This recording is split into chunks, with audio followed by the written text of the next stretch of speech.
conhece, eu sou a Francisca e estou a representar toda a comissão organizadora deste ano.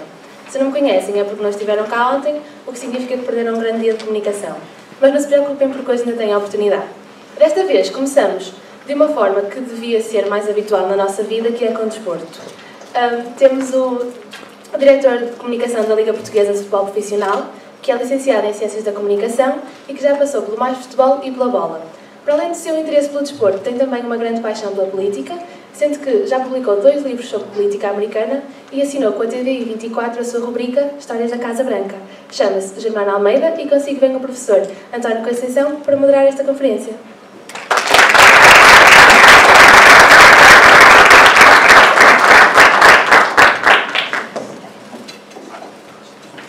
Muito obrigado pela apresentação, obrigado a todos, bom dia. Muito obrigado pelo convite que me foi feito, é uma honra estar nesta odisseia da comunicação. Felicito a organização e espero que esteja à altura do desafio que foi lançado. Começo por dar os parabéns pela escolha do nome deste evento. Sei que não é um evento isolado, é já uma marca que vai ganhando força e já vem na 5ª edição, parabéns por isso. Digo por experiência própria, a comunicação muitas vezes é mesmo uma odisseia. Chamo-me Germano Almeida, tenho 37 anos, sou o diretor de comunicação da Liga Portuguesa de Futebol Profissional, cargo que desempenho há meio ano e pela segunda vez, depois de uma primeira passagem entre 2010 e 2012.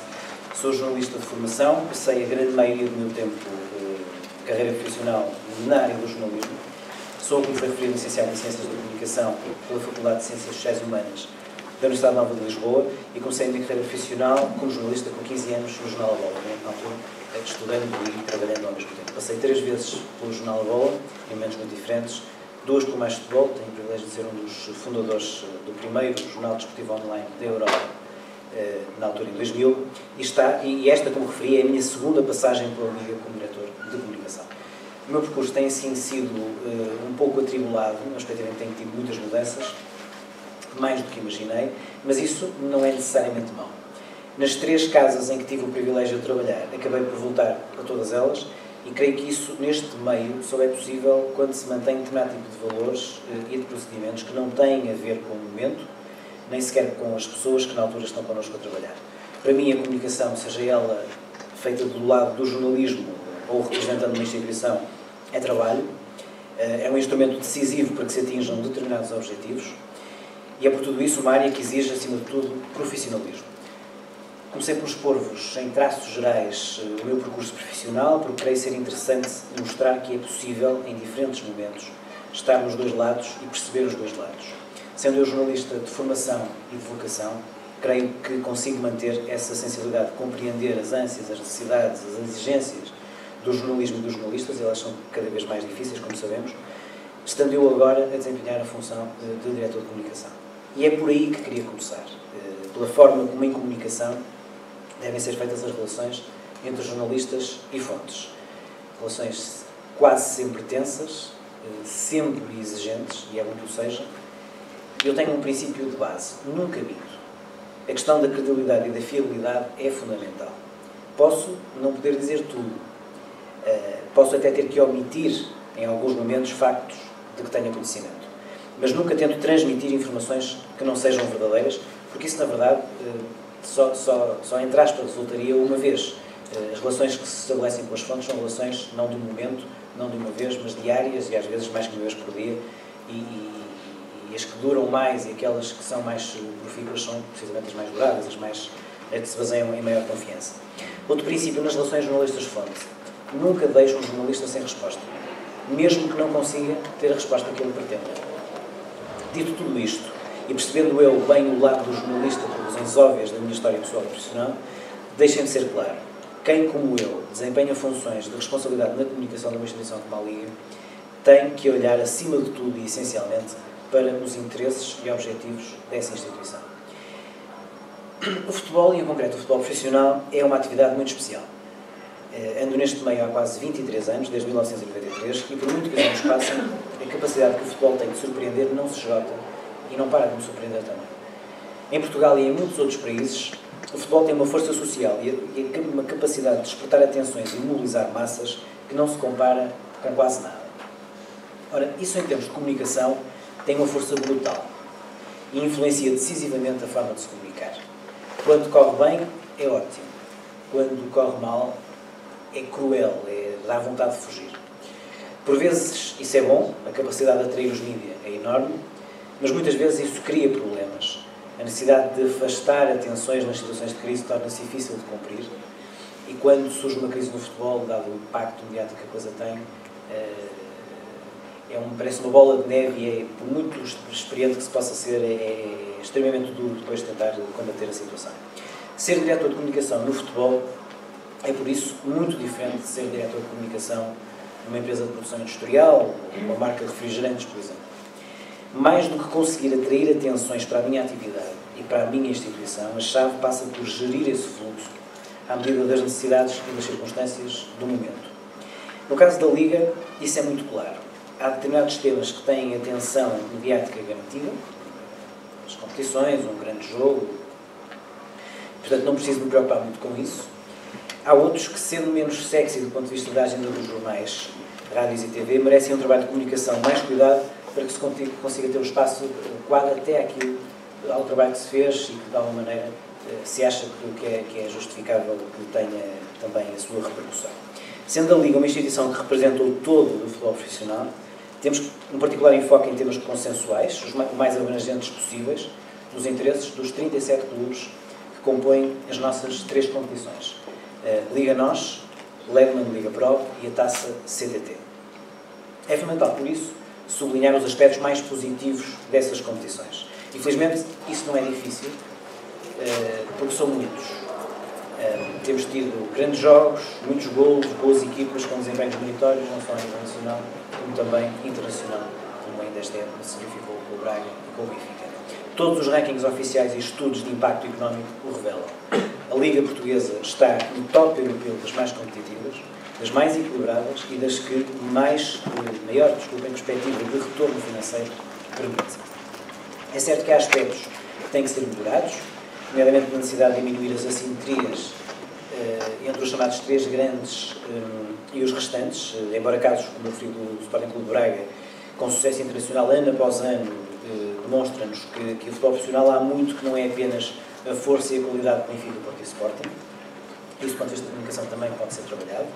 A chave para nós, em termos de comunicação, passa então por um discurso inclusivo, pedagógico, que olhe para o interesse do todo, mesmo sabendo que os clubes têm, de forma completamente legítima, os seus próprios interesses e a sua própria política de comunicação, que por vezes, na guerra de comunicação e na disputa competitiva, nomeadamente entre os 3 grandes, por vezes gera alguma entropia em relação ao registro e ao estilo que a Liga deve ter, mas encaramos isso com normalidade. Nós, Liga, devemos estar acima disso, focando-nos na valorização das nossas provas, na busca da sustentação financeira das nossas competições e dos clubes que nelas participam. Gerir a comunicação da Liga é, como imaginam, um desafio permanente, diário, tendo em conta a grande intensidade mediática a que está sujeito o futebol profissional em Portugal. E se isso pontualmente pode levar a alguma perturbação e a momentos de alguma tensão, a verdade é que, numa perspectiva de médio e longo prazo, as oportunidades são muito maiores que os riscos, na minha visão, pelo menos. Temos uma atividade que gera e movimenta milhões de euros, que atrai milhões de espectadores, sobretudo nos sofás das respectivas casas ou nos cafés e em espaços públicos, mas também nas bancadas dos estádios. É verdade que gostávamos que fossem mais também nas bancadas dos estádios, mas mesmo assim a situação já esteve pior nesse aspecto. Há casos que têm algum sucesso e de alguma recuperação a nível de assistências, embora outros nem tanto. É um processo em contínuo trabalho. Torna-se, por isso, inevitável que uma indústria que desperta tanta atenção e gera tantas paixões tenha quase sempre uma certa agitação pública associada. Diria mais, mal era se assim não fosse, como há bocado estava a falar com o professor. Uma prova de alta competição, uma prova de alta competição, sem uma certa picardia comunicacional, seria sinal de falta de competitividade, de falta de interesse de quem nela participa. E, portanto, no limite, isso até seria mau. A grande questão, e insisto, a chave para quem tem a tarefa de dirigir a comunicação de uma organização como a Liga, é fazer com que os grandes objetivos da instituição, e em concreto do Presidente da Liga, a pessoa que mais exposta está em termos mediáticos, obviamente, e do mandato pelo qual está legitimado, sejam obtidos também com a ajuda das mensagens e das linhas de força que vamos passando em público. A Liga é, nesse sentido, um agente agregador, um pivô, como costuma dizer bem o Presidente da Liga, Pedro Proença, de uma atividade que tem tudo para dar certo. Temos os melhores jogadores do mundo, dos melhores treinadores do mundo, vou agora fazer uma afirmação polémica, mas nós assumimos isso, dos melhores árbitros do mundo, e é por acreditarmos nessa ideia e nos orgulharmos dela que assumimos há meio ano um novo posicionamento, futebol com talento. Esse posicionamento guia todas as nossas ações e as ideias fortes que temos tido em público, nas mais diversas situações, por exemplo, a ação que estou agora a fazer, dentro de 4 grandes quadros de valores: rigor, talento, profissionalismo e agregação. E com este posicionamento global, assumido por esta direção da Liga, na qual está o Presidente da Liga, e 8 clubes, Porto, Benfica, Sporting, Guimarães, Rio Ave e 3 da Liga Pro, Oliveirense, Friamundo e Portimonense, que se enquadra a instituição e também, naturalmente, a comunicação da Liga. E, portanto, é isso que nos interessa comunicar. É essa qualidade, esses trunfos que, enquanto Liga, utilizamos junto dos stakeholders, junto de parceiros e patrocinadores, no sentido de construirmos uma Liga cada vez mais forte e com potencial de crescimento. É preciso explicar, não desviando do tema, que a Liga nos últimos anos mudou um bocado o seu quadro de competências.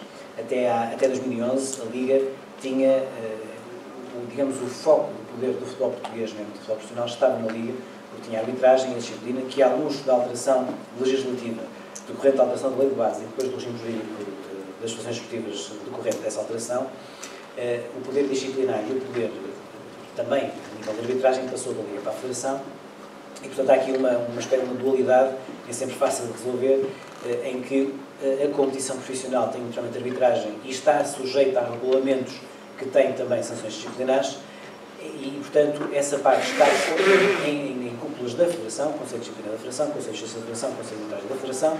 A Liga faz parte da Federação, a maior sócia da Federação, e, portanto, a Liga, dentro deste quadro, desde o novo regime jurídico das funções esportivas, tem essencialmente 2 funções. Uma função de organização de competição e uma função de promoção e viabilização do negócio. São essas as nossas 2 funções, é para isso que estamos mandatados, e dentro disso, este posicionamento positivo, agregador e de atração de novos investidores, de alguma maneira, entendemos que é a chave do caminho para viabilizar competições para as quais estamos mandatados para organizar. Corre sempre tudo bem? Não, claro que não. Mesmo ao nível da comunicação, creio que o posicionamento da Liga terá que ser sempre diferente do dos clubes, uma vez que a Liga representa todos. Foca-se no interesse comum, não em políticas individuais, que respeitamos naturalmente. Como é tudo na vida, também em comunicação, o mais importante é que se encontre um rumo construtivo e que na globalidade do caminho que é percorrido se encontrem formas de semear soluções e diminuir os obstáculos, ainda que eles possam aparecer, e devo dizer-vos, na minha atividade aparecem, não é diariamente, é várias vezes diariamente. Boa comunicação nem sempre é muita comunicação, cada vez mais me percebo disso. E cada vez mais me percebo de outra coisa. Neste meio, exposto de uma forma, às vezes, massacrante a nível mediático, sobrevive mais quem tem uma comunicação discreta. Não quer dizer que, em determinadas situações, nomeadamente quando está sob ataque, não seja de outra forma. Mas boa comunicação geralmente é uma comunicação discreta. E às vezes o silêncio é duro. Às vezes é preciso baixar o ruído. Esta época tem sido pródiga nisso. Começou de uma forma excessivamente barulhenta, não é? Da forma como alguns dos atores se comportaram. Felizmente as coisas, embora se mantenha a picardia competitiva, melhoraram um pouco nos últimos meses. Portanto, noutras vezes não há que reagir, portanto, cada caso é um caso. É fundamental saber escolher os momentos de intervir, de reagir, sempre numa perspectiva construtiva de valoração da nossa mensagem, sendo o futebol o que é neste país, na maior parte das vezes, como referi, não é preciso atrair a atenção do jornalista, há que gerir esse fluxo. Há uma outra parte fundamental nesta área, que é a questão do esclarecimento. Ou seja, muitas vezes a informação como está lá, mais do que a dar, porque ela já existe, é dar boa informação, prestar boa informação, esclarecer, prevenir quase o erro do jornalista. Os jornalistas, também pelas dificuldades cada vez maiores que as relações têm, de falta de recursos humanos, etc., os jornalistas cada vez menos têm tempo em fazer accountability, fact-checking. Cada vez menos há jornalistas especialistas então em áreas como regulamentos e não sei o quê. Portanto, cabe uma boa comunicação de quem está do lado da instituição é perceber que muitas vezes a chave não está em não dizer nada e não se pode saber, não, está em tratar bem a informação, esclarecer, prevenir o erro do outro lado, simplificando, e há especialistas de comunicação que me falam muito disto, os jornalistas gostam que lhe deem a papinha toda feita. E não deviam gostar, deviam ser mais exigentes, mas infelizmente as coisas estão assim, mas pelo menos, desde que essa papinha seja bem formulada, pelo menos fica-se com essa ideia que as coisas passam bem. Portanto, tenho uma visão de esclarecimento, no caso dos regulamentos, indicar os artigos em causa, contribuir para a luz e não para a confusão. Sabemos que na área da comunicação, noutras instituições e noutras lógicas há outro tipo de ações, mais de contra-informação e coisas assim. Há que estar um pouco atento a isso, mas não é claramente a nossa posição de uma instituição com o perfil da Liga. Tento, de alguma maneira, também ter uma certa autonomia para saber o que é que posso ou não dizer, mas, em determinados casos, há que ter a autorização superior, do Presidente ou de pessoas que estejam acima de mim em relação a casos mais sensíveis, mas há coisas mais correntes em que, sei lá, 80% a 90% daquilo que lido com jornalistas é algo que faço diretamente e sem digamos, ter que pedir autorização a quem esteja assim. Palavras-chave em tudo isto, insisto, confiança. Relações de confiança com quem internamente trabalha e com quem externamente me relaciona. O foco diário está, de facto, nos clubes. Mais uma vez, interessa à Liga ter esta posição pedagógica e de moderação que vos falei. Termino, e depois vamos então passar para a parte mais interessante, que é falar convosco e responder às vossas perguntas do professor, com uma referência breve ao conjunto de novos conteúdos que nestes últimos 6 meses temos vindo a desenvolver na comunicação da Liga. Há que explicar só uma coisa: a Liga, por razões que têm a ver com alguma instabilidade interna que sofreu nos últimos anos, estava até há algum tempo um pouco atrasada, para ser simpático, a nível da comunicação, a nível de projetos de comunicação internos. Como sabemos, estamos numa área em que uma diferença de 1, 2, 3 anos é enorme, é muito tempo, as coisas mudam muito. Eu, entre 2010 e 2012, essencialmente, como diretor de comunicação da Liga, ainda estava muito no paradigma do texto, de um paradigma de não ter que responder quase em tempo real. Promovi, por exemplo, uma revista que nem todos os meses saía uma vez por 2 meses, ou quando estivesse pronta. Tinha um site, estou agora a ver, ok. O site da Liga que está, enfim, que vai ser reformulado. Nós estamos em processo interno de reflexão e de estudo, no sentido de, no início da próxima época, termos um site muito mais preparado para responder à imagem, para explorar as fotos que temos das nossas competições, agregar aquilo que os clubes, a nível de comunicação, fazem muito bom, e não só os grandes, há clubes pequenos a trabalharem muito bem a comunicação. A Liga deve ser um agregador disso. Já o está a ser no Instagram, não sei se conseguem passar agora para o Instagram. O Instagram da Liga, que num espaço de 3 meses passou os 5.700 seguidores. Não é que seja um número impressionante, mas para quem estava no zero, para quem não estava simplesmente nas redes sociais há 3 meses, parece-me um bom princípio. Mais do que o número de seguidores, que eu acredito que vai, a partir de um certo ponto, ser exponencial, aquilo que nos trouxe de novo o Instagram é que a comunicação da Liga até agora era demasiado formal, demasiado institucional. Há coisas que uma instituição como a Liga nunca pode escapar. O comunicado, não sei o quê, o regulamento, o documento oficial, bom, isso tem que sempre que acontecer, e no novo site haverá certamente esse espaço também. A Assembleia Geral, como esse tipo de coisas, além de não serem muito sexy do ponto de vista do adepto que quer ver bola, tem também um lado sempre de alguma confusão e de alguma crítica. A Liga estava atada em termos de comunicação, então tinha que se abrir, tinha que se informalizar, tinha que se aproximar do lado do adepto, do lado fã, do lado do espetáculo, que é aquilo que valorizamos dentro desse procedimento de voluntário. E, portanto, temos no Instagram, precisamente, posts que apontam para os resultados das nossas competições, para momentos de jogos nas nossas competições. Perdemos um bocado, quebrámos o mito e perdemos o complexo de a Liga não pode, por causa do que é que os outros clubes vão achar, individualizar coisas de um clube. O Instagram está a fazê-lo, mas tentamos ter um equilíbrio de, ok, o Benfica ontem ganhou e temos este post, o Braga ganhou e temos aquele post, e se corrermos o resto do Instagram, temos ações não só a nível de jogos, mas de ações, elogiamos ações, por exemplo, solidárias ou de aproximação de adeptos que clubes fazem. Por exemplo, clubes da segunda divisão, da Liga Pro, fazem bem isso. E, portanto, a Liga deve também assumir o seu papel de alavanca e de agregador desse tipo de lógica. E, portanto, o Instagram ajuda-nos e foi o primeiro passo a dar uma dimensão nova aos conteúdos de comunicação da Liga. Isto é apenas um começo. Claramente, em função do que são as redes sociais, temos que dar depois um outro... Reativámos também o Twitter, que estava adormecido nos 170 mil há meio ano. Reativámos e, portanto, em meio ano passámos para 255 mil, um aumento de 50%.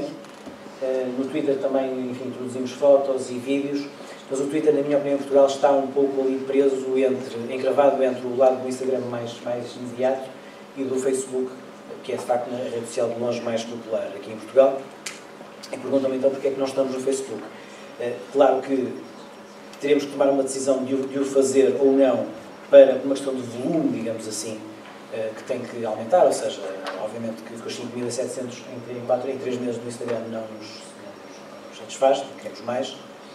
O problema do Facebook é que, aí sim, numa instituição como a Liga, é difícil um pouco de controlar, de eventualmente haver aqui alguma crise de comunicação. Portanto, temos que ter algum cuidado com isso. Os clubes assumem uma lógica mais de promoção dos seus jogos e de guerrilha, quando é o caso disso.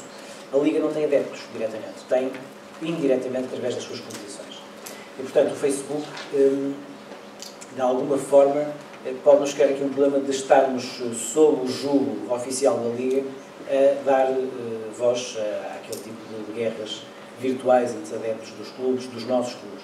E, portanto, isso seria difícil de controlar. Estamos a tentar encontrar aqui uma forma de fazer isso de forma positiva, seja através do clã de futebol com talento, seja o Instagram é de facto uma primeira experiência, pode ser uma primeira barreira, portanto, o conteúdo passar primeiro no Instagram e só depois saltar para o Facebook, algo assim, mas tão cedo, pelo menos, não o teremos por essas razões, embora admitam que tenho uma certa pena de não aproveitar o volume exponencial que o Facebook tem e que pode ter naturalmente. Também nesse sentido, lançámos num trabalho de equipa entre marketing e comunicação no próprio edifício da Liga, e esse sim que estava demasiado formal e muito ligado à parte só dos presidentes e faltava uma componente de competição, um Hall of Fame de 10 metros de comprimento por 2,5 de altura, uma tela grande, bastante grande. Já agora podem pôr o som. Liga Portuguesa de Futebol Profissional de Golo! Golo!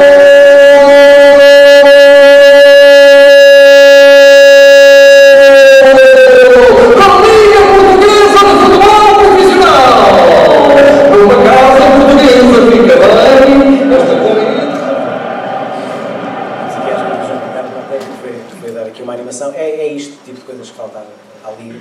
Nós, quando gravámos isto anteontem, e eu digo, para já, houve imensas pessoas que saíram de reuniões e assustaram-se o que é que estava a passar. Porque realmente faltava um bocado esta componente que tinha que acontecer numa casa que representa o futebol profissional, que é espetáculo. E, portanto, a comunicação serve um pouco para isso também, né? para agitar e para mudar paradigmas. Estamos aqui para isso, o caminho é longo e agora aguardo as vossas observações e as vossas questões. Muito obrigado.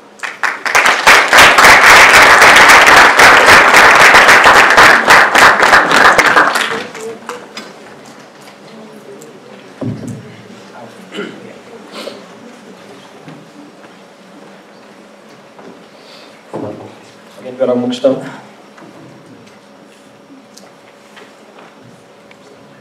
Bom dia.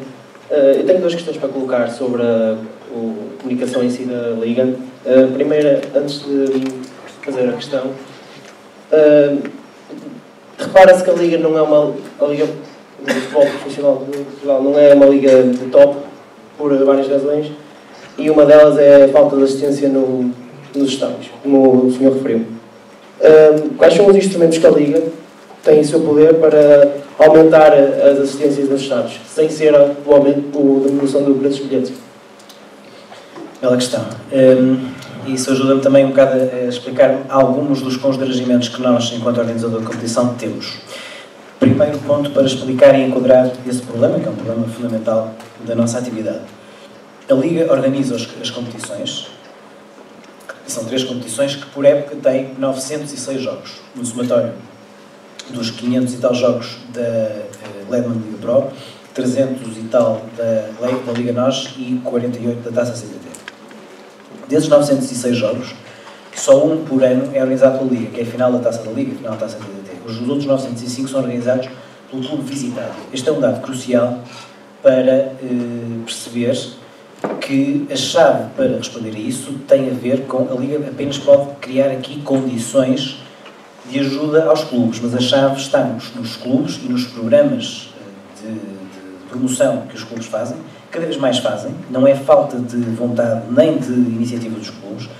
Esta época estamos a ver vários clubes que estão, nesta fase mais final, que promover ações de, portanto, bilhete. Como sabes, pode haver jogos, não pode haver jogos à porta aberta, pode haver jogos a preço zero, mas tem que ser emitido um bilhete pela questão do controle do número de adeptos e da sua localização. E, portanto, os clubes têm essa vontade. O que é que a Liga pode fazer? Pode, por um lado, promover formas de melhorar as condições dos estádios. Em alguns casos isso é urgente, noutros, nos últimos anos a Liga fez isso, portanto houve programas de incentivos às infraestruturas. Pode também ser exigente nas condições que exige para que o público tenha a noção, vou a um estádio, tenho boas condições. Eu acho que nos últimos anos se melhorou muito aí, mas há coisas que têm que ser corrigidas. Portanto, acredito que em alguns casos, algumas condições afastem as pessoas dos estádios. Diretamente, como te digo, nós só controlamos a organização de um jogo, não é? E nesse jogo, sim, fazemos e estamos a preparar, aliás, formas de, afinal, ser uma grande festa em que haja também muito público. Há uma ideia que é completamente errada, que é a ideia que é caro ir a ver futebol em Portugal. É, comparativamente com, por exemplo, bilhete de cinema, bilhete de um concerto, então, nem se fala, é relativamente barato comparativamente ir ao futebol. Pode-se dizer, ok, mas o jogo de futebol é todas as semanas e um concerto, uma pessoa vai de vez em quando. É verdade. Mas acreditamos que mais do que a questão do preço dos bilhetes, que essa sim deve haver uma liberdade da política dos clubes dentro de uma regulamentação que nós temos também, e essa está já agora acoplada diretamente às condições dos estádios, ou seja, um estádio é ou de grau 1, desculpa, de nível 1, nível 2 ou nível 3. E um estádio que não seja de nível 3 não pode custar 75 euros. Só o estádio todo pode custar 75 euros. 75 euros. Um estádio de nível 1, nível mais baixo, o valor mais alto é 30, ou seja, a Liga não define o preço do bilhete, mas dá margens aos clubes para dentro disso o fazer. É uma questão complicada. Sabemos também que a força da televisão faz com que, realisticamente, tão cedo a questão não se resolve. Assumidamente, e recentemente o Presidente da Liga assumiu, não vamos abdicar da visão de vamos expor mediaticamente as nossas competições pelas televisões televisivas, também pela aposta na internacionalização, e, portanto, não vai ser, não vamos, pelo menos esta Liga não vai abdicar da importância da televisão para ver se tem mais público nos estádios. O ideal é ver as duas coisas. Isso é possível, desde que haja boas condições, mas é um problema em constante evolução, claro. Só uma última pergunta. Uma opinião pessoal. Com a criação da Superliga Europeia, que está em vias de realizar ou está projetado, pensa que a Liga pode perder algum espaço ou poder de comunicação, quer a nível interno ou internacional? Houve uma novidade sobre isso ontem. As ligas em bloco, ligas europeias em bloco, através da Associação das Ligas Europeias e a EPFL, em reunião ontem em Madrid, onde esteve o Presidente da Liga, tomaram uma noção muito clara, assumida pelo Presidente da EPFL, Lars Christer Olsen, estar contra essa ideia. Porquê? Porque as ligas que representam 900 e tal clubes não representam 20 e tal que teriam condições de entrar nessa Superliga Europeia. As ligas não têm uma perspectiva elitista das competições europeias.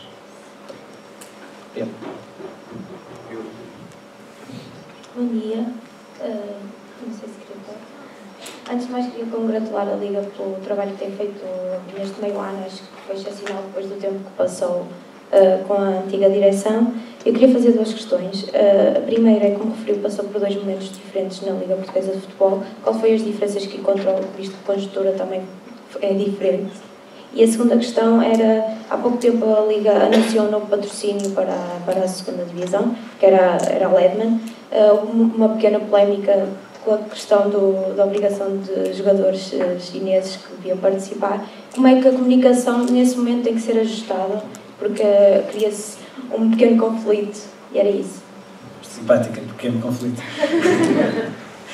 Boas questões, obrigado. Eu ia por acaso desenvolver a parte das diferenças, depois entretanto na conversa passou-me e faz todo o sentido. muitas diferenças. Na nossa área da comunicação, 4 anos é muito tempo. E na primeira vez, de facto, como referi, estava muito focado ainda no paradigma do texto, da revista. Tinha um site que ainda é o mesmo e urge mudar, mas que há 4 anos não parecia aos nossos olhos tão desatualizado como hoje está. Hoje, diferenças fundamentais. Percebo que hoje em dia uma instituição, nomeadamente na área do futebol, para ser forte do ponto de vista da comunicação, tem que ser forte no digital. E, portanto, a aposta total no primeiro meio ano foi dessa. E, portanto, o lançamento do Instagram, a reativação do Twitter, redefinição, o que é que vamos fazer com o Facebook, de que forma podemos estar, estamos a trabalhar no sentido de termos um novo site. E, apesar de tudo, embora o site seja o mesmo, creio que, se olhares para ele hoje e que era há meio ano, há aqui já algumas melhorias a nível da forma como se trabalha a imagem. Portanto, a principal diferença foi essa. Depois, pelo enquadramento que referi há pouco, ou seja, é completamente diferente de estar numa liga em que tinha arbitragem e disciplina. Na altura, 95% dos meus problemas de comunicação tinham a ver com a arbitragem e disciplina. Não quer dizer que neste momento tenha 0 problemas de comunicação com essas áreas, porque elas fazem parte da minha competição, embora não esteja na minha instituição, que é aqui daqueles paradoxos que às vezes este país tem, mas que, como em tudo, também se trabalha, se resolve. Em relação à parte do patrocínio chinês, convém dizer que parte de uma questão que é muito boa, ou seja, a segunda liga estava dada como morta há meio ano no seu modelo e, portanto, em pouco tempo assumimos um novo modelo competitivo para a prova, demos um novo nome de Liga Pro, um novo conceito e, dentro disso, adquirimos também um title sponsor novo chinês da Ledman, que é uma multinacional líder de alta tecnologia e, portanto, tudo isto é positivo. Houve, de facto, um problema complicado na altura, que tinha a ver com a forma de, digamos, ativar durante esses 4 anos o patrocínio obviamente, na altura isso foi um problema. Ficou esclarecido, isso foi esclarecido. Isso mostra como em comunicação, às vezes, um tsunami parece que vai tudo ao ar num dia ou 2, depois, entretanto, a coisa passa, porque as coisas são de facto assim, portanto, há que ter sempre alguma capacidade de aguentar e de esperar que a tempestade passe, não de forma passiva.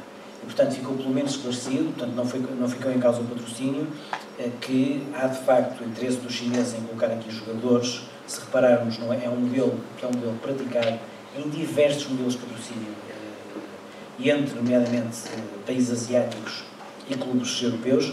Nós devemos ter também aqui uma perspectiva um bocado aberta, ou seja, se os ingleses vão ao Japão ou à China e fazem isto, é fantástico. E se somos nós, não pode ser. Não, temos que ter aqui alguma...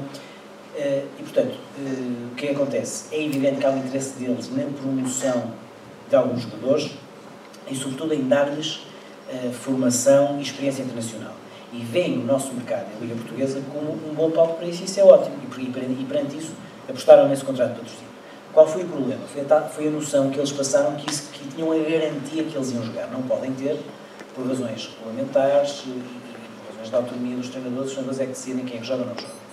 Portanto, os clubes que quiserem poderão entrar nesse modelo de introdução dos chineses, sendo que não há uma obrigação de jogarem, portanto, há a questão da inscrição, de jogarem ou não. Portanto, isso no contrato é 3 anos e meio, este primeiro meio ano foi de introdução, a partir da próxima época começará a ficar definido, insistindo, portanto, não está em causa, portanto, o contrato já está em vigor, se vires um jogo da Ledman Liga Pro na televisão, no final, a faixa de vídeo já tem Ledman e no relevado.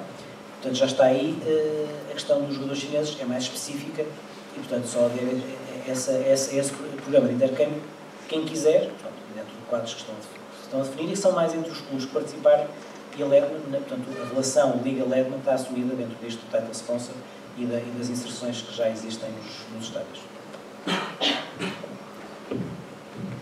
Professor, queria falar. Eu Acho que está. toda a gente se calar.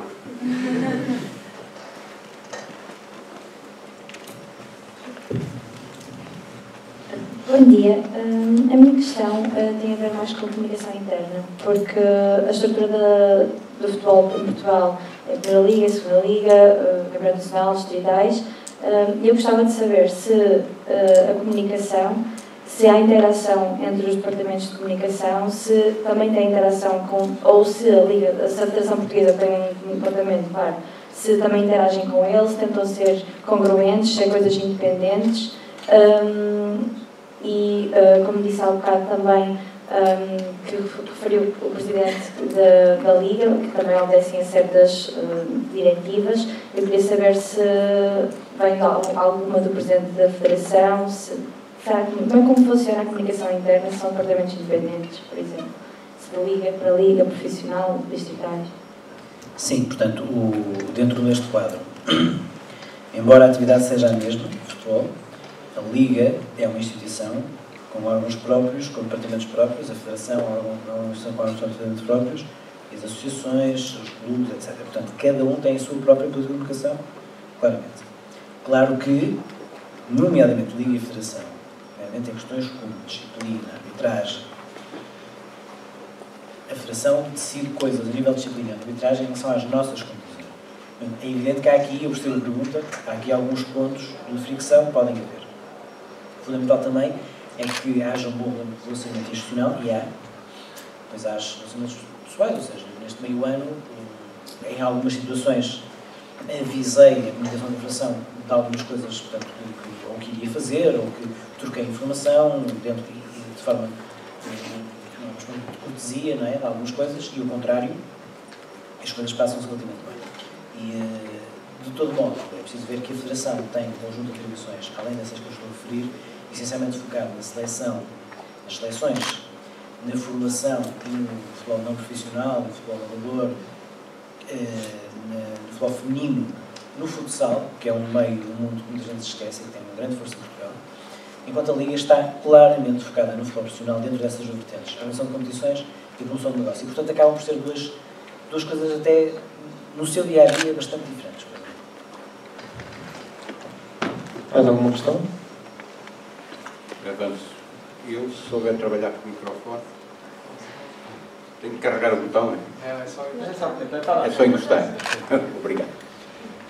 Eu gostava de me interpelar numa perspectiva mais jornalística e da evolução que temos conhecido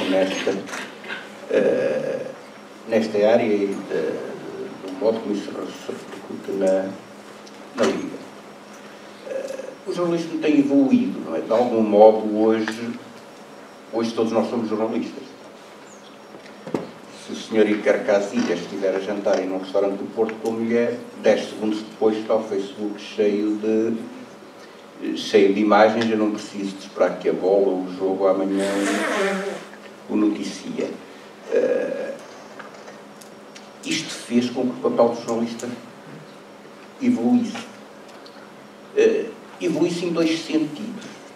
Num sentido em que ele se transforma hoje, muitas vezes, num mero pé de microfone da mensagem que as instituições querem passar, ou naquilo que eu chamaria um certificador de uma informação credível. Eu tenho a certeza absoluta que os clubes usam muitos jornalistas como pés de microfone, como meros passadores da sua mensagem. Gostava de saber a posição da Liga no seu relacionamento com os jornalistas e com o modo como passa a sua mensagem, ou como os usa ou manipula para passar a sua mensagem, se o faz. Essa, para mim, é a questão diária, como é que eu devo lidar com as coisas. Eu acho que há uma grande diferença da forma como uma Liga se relaciona com os jornalistas ou os clubes. Por uma simples razão, porque para já, verdade seja dita, a Liga não está diariamente disposta como estão os clubes. Está indiretamente, muitas vezes escolhe estar porque assume que vai tomar determinadas posições ou porque organiza um dado evento. E depois depende, há casos, crises como a situação que se aconteceu na China, que são pontuais, e isso já é diferente. Eu assumo que tem alguns jornalistas que sei que são mais sensíveis aos temas de Liga, que aparecem mais nos nossos eventos, com quem tenho relações preferenciais, normal, porque também sei que às vezes os temas são tão específicos que devo saber a quem me dirigir do que propriamente estar a dar, entre aspas, essa informação a alguém que depois não a vai tratar bem. Acho que é importante na minha área fazer isso. Depois, há situações em que não escolhemos. Ou seja, às vezes saem coisas sobre nós e nós não estamos preparados, e aí é o contrário, ou seja, temos que contactar, interpelar o jornalista quando há algum esclarecimento a fazer ou alguma correção. Curiosamente, neste meio ano ainda não tive que exigir nenhuma correção. Houve alguns esclarecimentos que pedi e que as pessoas fizeram. Mais uma vez, a minha ideia sempre é tentar prevenir o erro, porque muitas vezes é relativamente fácil de imaginar e adivinhar onde é que ele vai acontecer. É do tipo de situação, tipo de informação e pronto.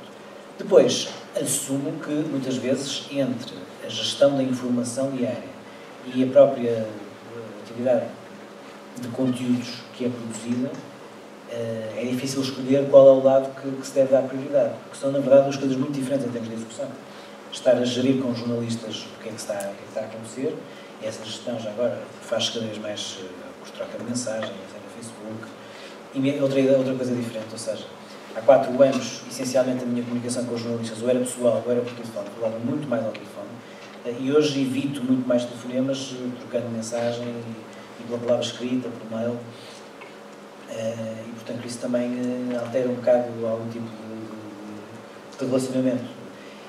No limite, eu acho que só é melhor por escrito quando há um conhecimento prévio da pessoa, porque senão não se sabe bem com quem se está a lidar do outro lado. Um outro aspecto que eu acho interessante, gostava de saber quais são os problemas que causa a Liga, designadamente o desenvolvimento da página do Facebook. É um exercício que eu até recomendava a todos, que é lerem as páginas de comentários de jornais online, de jornais que têm moderação de comentários e de jornais como o Diário de Notícias, por exemplo, que não fazem a moderação de comentários.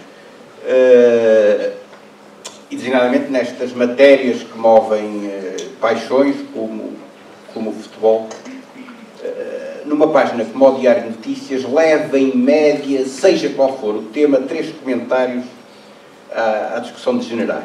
Isto tem sido um problema para criar a página do Facebook? Completamente. Eu sou muito facebookiano no nível pessoal, uso muito o Facebook para estabelecer relações profissionais, acompanhar também o que é que todos fazem e alavancar as minhas atividades a nível pessoal. A nível de instituição, eu quanto mais penso nisso, mais desvantagens vejo em colocar a Liga nesse plano, precisamente porque o tipo de guerra de comentários nesse aspecto rapidamente resvala uma coisa que não tinha nada a ver e depois é preciso ver, há instituições, não digo que todos os clubes o façam, mas sei que instituições e empresas têm equipas de reação a este tipo de coisas. E a Liga não vai entrar nisso. Não faz sentido. Não quer dizer que não cheguemos a um ponto em que precisamos dizer, okay, nós já crescemos tanto aqui no Instagram, no Twitter, já temos aqui conteúdos que nos obrigam para continuar a crescer em termos de volume, irmos para o Facebook. Possivelmente podemos chegar lá. Mas temos que encontrar uma forma que eu ainda não encontrei, mas que creio que tem a ver com assumimos apenas o posicionamento para o talento, que é um posicionamento positivo, e não o Facebook oficial Liga. Não é? Eu não preciso do Facebook para comunicar coisas oficiais. Eu ponho isso no site e segundos depois já está em todo lado. Não tenho problemas, é o lado que o futebol tem, não tenho problemas de conseguir passar uma mensagem. Desde que os jornalistas estejam à espera dela. Não é? O exemplo muito concreto, no outro dia, a data da meia-final da Taça da Liga. Benfica Braga. Não é? Passei o dia todo a perguntar quando é que vai ser, onde é que ser marcado e não sei o quê e tal. E portanto, e a partir de um certo ponto deixei de responder, porque tinha a indicação que era mais 1 hora ou 2 e já tinha. E depois mal disparei a data no site, tipo, 2 minutos depois já está. Portanto, esse problema não o tenho. Portanto, não preciso do Facebook para isso. Preciso do Facebook para crescer em termos de volume, de interações, de seguidores. Mas sei que posso ganhar problemas com isso. Isto é, quer dizer, a Liga não é uma instituição supra-partes, portanto não tem política, quer dizer, é óbvio que no combate político e se calhar desportivo eu preciso de um núcleo de combatentes que estão nas redes sociais a passar a minha mensagem. A Liga à partida não tem uma mensagem que queira impor. A mensagem tem, não é essa. Claro, que queira impor contra alguém, não é? Imagino. Não sei se na plateia há mais alguém a...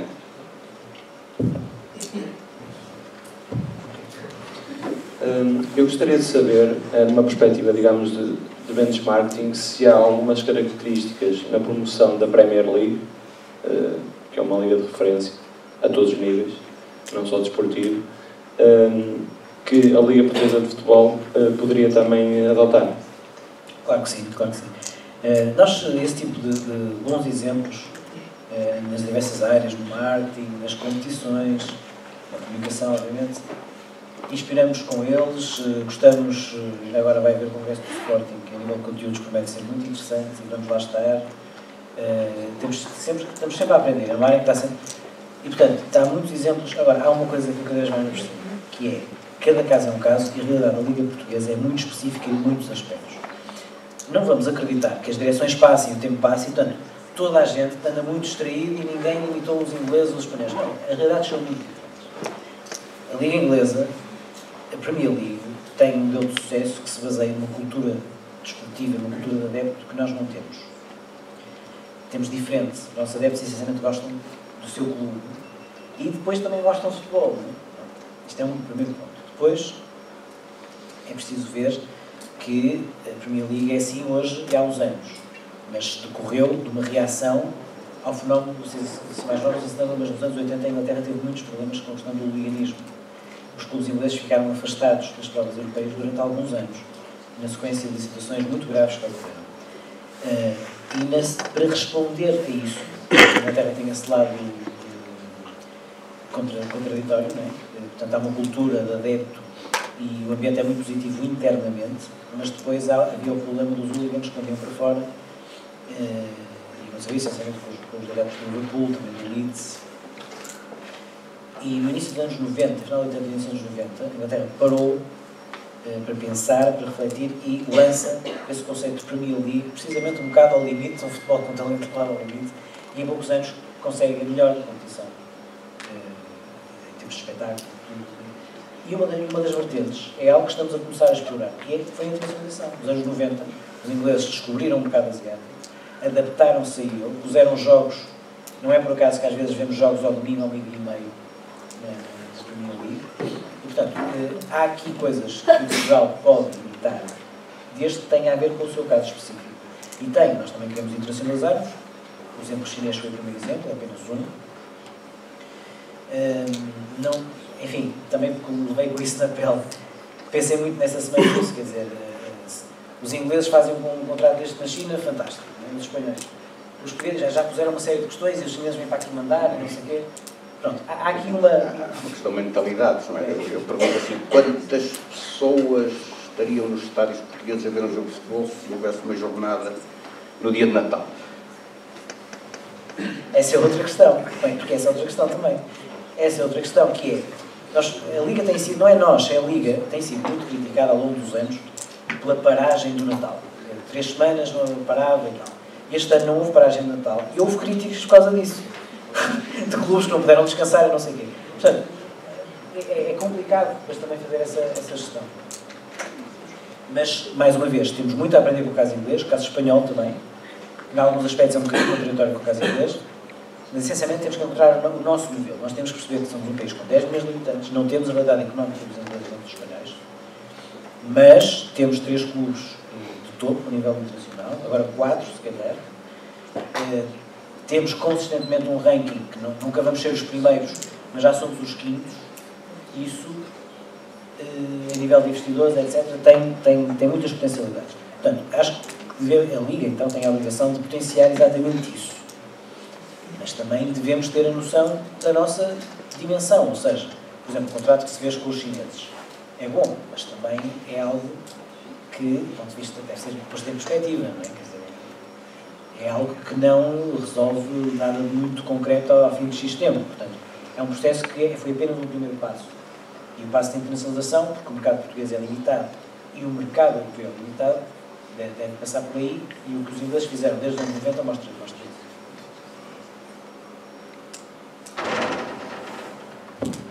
Alguém tem mais alguma questão?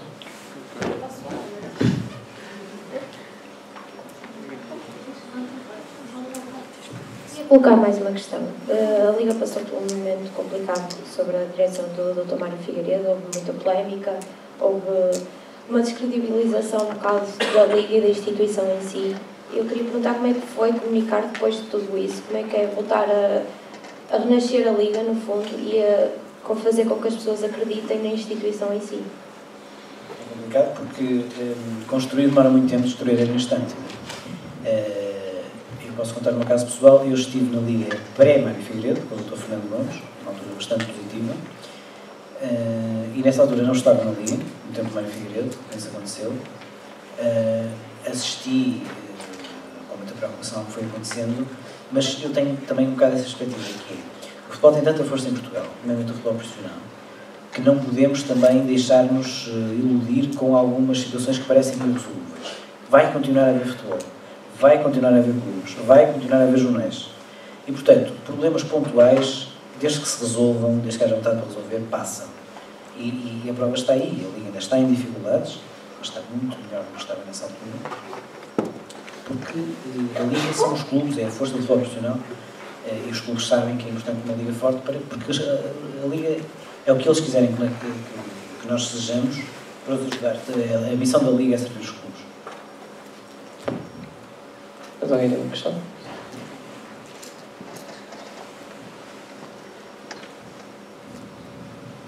Bom dia.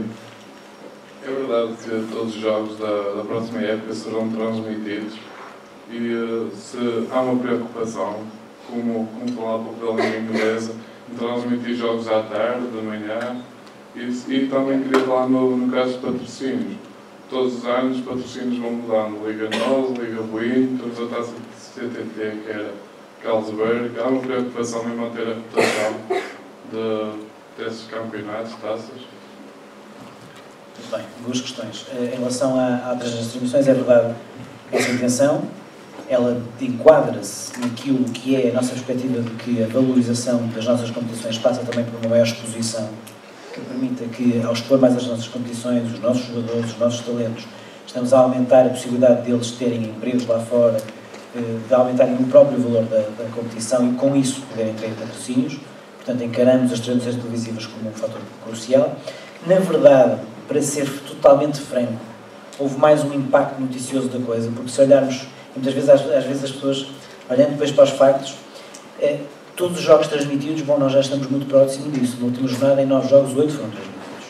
E, portanto, a Liga NOS já está praticamente nos 100% de transmissão televisiva. Portanto, é mais a assunção disso. A maior diferença, de facto, são os horários. Os horários que estão aí a passar são horários que é uma proposta, temos que ver isto com os clubes, com a direção da Liga e com os operadores. Como estávamos a falar, mais uma vez, vemos todas as semanas, achamos muito giro a hora do almoço, ao final da manhã, ver um jogo da Premier League. Vamos ver se isso é possível em Portugal. Com a Inglaterra é ótimo, vamos lá ver como é que é em Portugal. Claro que há aqui coisas importantes e, portanto, tem que haver aqui um equilíbrio, vamos ver, mas é uma ideia. Também é sabido que tem havido uma crítica repetida ao longo dos anos de que os jogos são muito tarde. E, portanto, acho que é positivo tentar puxar para mais cedo. Mas vamos ver também, não me parece que seja totalmente positivo acabar totalmente com o futebol à noite. E como é que a Liga encara as transmissões dos jogos de futebol numa perspectiva de concorrência entre as televisões? Isso é uma questão complicada. Os últimos meses mostraram que ainda não chegamos ao ponto da Liga sempre conseguir centralizar. Tudo bem, a centralização é um meio, não é um fim. O fim é que se consiga uma distribuição mais equitativa e mais justa das receitas televisivas, de modo a diferença ser menor entre os grandes e os pequenos, para que todos possam ganhar com isso. Ainda não se conseguiu chegar aí. É a nossa visão que havemos de chegar aí. Agora, os clubes têm todo o direito de fazer os seus contratos. E nós vemos como positivo que consigam fazer contratos da dimensão, realmente que os três grandes fizeram, e outros também. Dentro disto, há aqui um problema, a nível de operadoras, etc., nomeadamente também o facto de nós ser o nosso main sponsor e ser também de alguns clubes, embora isso seja algo que também nunca tenha, também já aconteceu noutras situações. Portanto, vemos como positivo ver vários players, vários investidores, isso é que mostra a força do mercado. E depois há a questão de ver. Achamos que há de chegar a uma situação em que a Liga conseguirá centralizar esse negócio com benefício para todos. Ainda não chegamos lá. Houve outra pergunta relacionada com os patrocínios. Bom, a Liga Nós desde o ano passado é um contrato de 3 anos, depois vamos ver se continua ou não. Já foi Bill de facto, entretanto o contrato acabou. A Carlsberg deixou, neste momento, depois já foi também Bill Cup, precisamente. Depois não teve, depois foi Cabo Visão e agora é CTT. Pronto, há aqui alguma capacidade de conseguir patrocínios. Se era melhor ser sempre o mesmo, não sei. Sinceramente, não sei. Há aqui uma diferença entre naming e nome da marca. No caso da segunda divisão, agora isso é claro. Ou seja, vai-se chamar sempre Liga Pro e vai-se chamar até 2019 Ledman Liga Pro. Se depois, a partir depois da Ledman, outro que compra o nome, será qualquer coisa Liga Pro. Portanto, aqui a referência fica Liga Pro e depois o naming será o que se contratualizar. Mas é uma questão de negociação e de concorrência. Quer dizer, a Liga não sentiu o que sentiu, por exemplo, a FIFA, com os problemas que houve, com os problemas éticos que fizeram com que alguns patrocinadores se retirassem. Não se repercutiu cá isso. Não, até porque isso tem a ver com problemas gravíssimos de corrupção, que felizmente a Liga não passou por nada disso.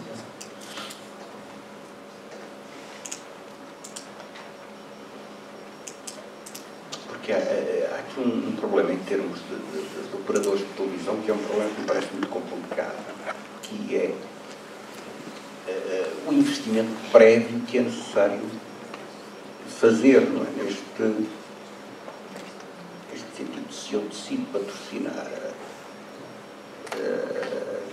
a taça CTT e ao fim da segunda ronda o Porto, o Benfica e o Sporting estão afastados de qualquer razão, eu tenho um prejuízo enorme no investimento que fiz, ou o caso, sei lá, a Sport TV comprou os direitos de transmissão do Mundial de Futebol e teve de os pagar numa altura em que não sabia sequer se Portugal estava apurado.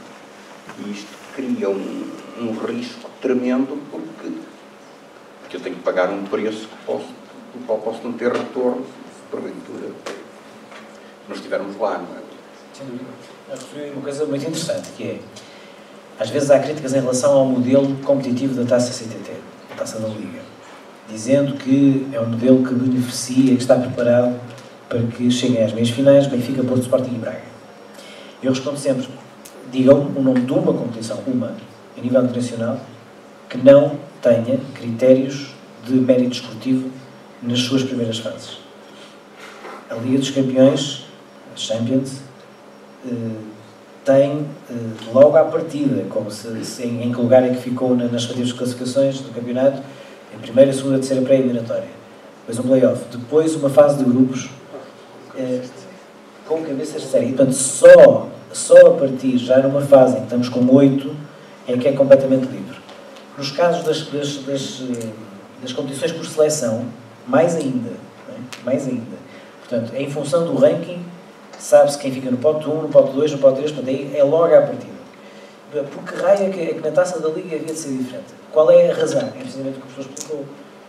Exigência de operadores, de patrocinadores e do próprio operador da competição de assegurar interesse desportivo e mediático da competição o mais tardar. No entanto, apesar de tudo isso, a verdade é que em 9 edições só uma vez, ou melhor, só 2 vezes é que houve finais entre grandes, o Benfica Porto e o Benfica Sporting.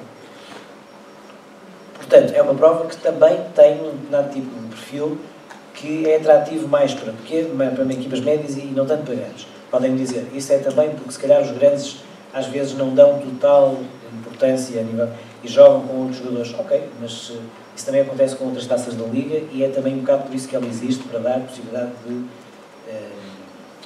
de competição a jogadores que não são titulares desses clubes grandes noutros campeonatos. E, portanto, há aqui essa gestão a fazer e, portanto, o mérito desportivo deve ser, e a importância desportiva deve ser tida em conta numa primeira fase. Obrigado. Gostava de agradecer ao professor e ao Sr. Germano e a todos os participantes. Muito obrigado.